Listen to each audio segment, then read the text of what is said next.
too much intellect can be just as dangerous as too much emotion. You don't want to be a drama queen, that leads to disaster. You don't want to just be intellectual, because this will also lead to disaster. Emotion and intellect are just responses, reactions of the brain to your outside world. The fact that you can be self-aware of the fact you're having feelings and thoughts means you're more than just the automatic thoughts and feelings going through your head. So too much intellect can also be dangerous, just like too much emotion. Use them wisely.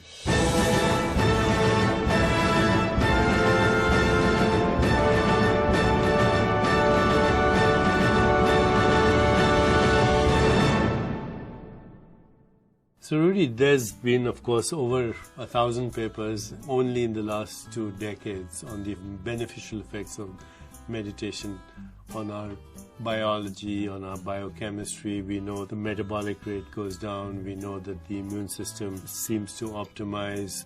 We know that cortisol levels decrease, adrenaline decreases. Overall, there's a general sense of well-being. But I think what meditation also does in the brain anyway, it increases gamma synchrony, it increases the coherence in the brain, other than decreasing the metabolic rate in the body, and that has beneficial effects. And I want to ask you, first of all, does quietening the mind enhance our ability to remember, to memory? And does sleep do that as well? Because recently I've heard a lot about how you need to get out of the default mode in order to repair your body, so you have to reboot the brain.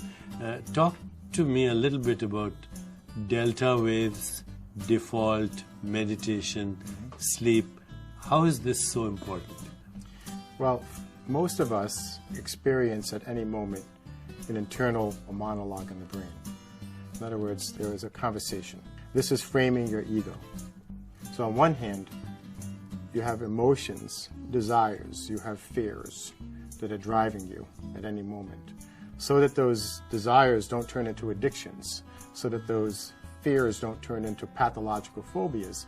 Your ego is quelling everything, and it's happening all the time. In fact, it shortchanges your existence really, because you're limited to these words. So with meditation, you call this the default mode? Yes. When this is happening, your intellect is keeping your emotions in check. There's a constant internal monologue or dialogue going on in the brain.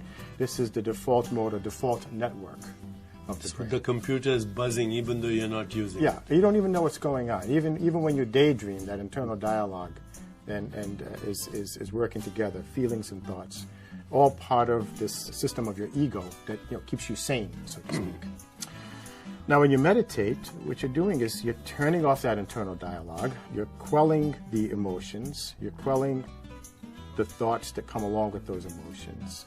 You're clearing the brain into a quiet space so that your mind can be quiet. At this point, everything's going to be much clearer. It's going to be opening channels of intuition in your brain, which many would argue is the next big part of the brain that's evolving, beyond the original instinctive brain, the emotional brain, the intellectual brain, now the intuitive brain. To get to that, turn off the bandwidth. Meditation allows you to do this, so you will have just a much clearer set of channels, whether you're recalling or recapitulating memories from the past, or whether you're trying to imagine what you might do in the future. You're in the now, you're in the present, quiet mind, and everything will be much more acute in terms of awareness, and now you're allowing intuition to bloom in your mind through your brain. So you're rebooting your brain. You're rebooting your brain, but you're also, it's more than that. You're allowing your brain to blossom into what many would argue is the next stage of evolution for the brain as it ties to mind. And that is promoting intuition by turning off the noise.